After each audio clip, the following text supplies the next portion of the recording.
दर्शक बंधु माने भंगा प्रतिबिंब ओडिया कहानीर भाग 2 को आपण मानक पुणी थरे स्वागत। कहार आउ किछि बुझिबार बाकी नथिला। किछि दिन परे संघमित्रा भल हे गला। ताकू आउ घरे किछि केही देखा देलेनी। से पूर्व परी ऑफिस जावाकू लागिला। ता माँ झियो भल हे जिबा परे देखी से भी तांकर घर को चली गले।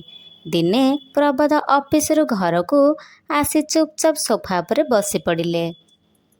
से दिन संघमित्रार उपास थिबारु से ऑफिस जाई नथिला।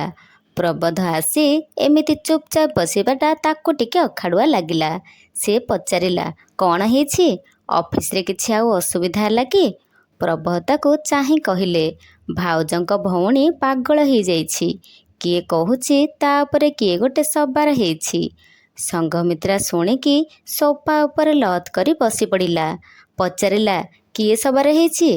प्रबोध कहिले, जना नाही, किंतु भाउज बहुत कांदुथिले। मते कहिले मोर भूल हे जाइछि, मते क्षमा कर दियो, मु किछि बुझी पारिलेनी।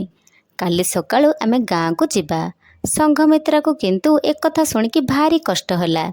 से निजे से एका प्रकार जंत्रणा भोगिथिला। ताकू काई टिके संदेह होला। से आग पछ किछि विचार न करी ता अजा को फोन लगेला। अजांग सहित कौन कथा आई प्रबोधंग पाई चा करिबाकू गला। रातिरे रोषेई कला बेले देखिला गोटे बड़ लंबा छाई ता रोषेई घर झरका पटे पड़िछि। से हठात चमकी पड़िला। किए किए बोली पचारला। किछि उत्तर न पाइबारु से भाबिला तार मनर भ्रम। से पुणी तार रांधिबारे मन देला। रोषेई सारी से सबको हटकेस रे पूरेई रखी सारी पानी पीबाकू जाउछि। पुणी से लंबा छाई देखिला। डरिकी से प्रबोध को पाटी करी डाकिला। प्रबोध आसी देखिले झरका पाखरे गोटे कला छाई अप्सरी जाउछि। से झरका बंद कर देई संघमित्रा को टाणिकी शोइबा घर को नहीं गले। सेठी देखिले ता हाथ में बंधा हेतुआ डेउरिया नाही। संघमित्रा भयरे थरिला।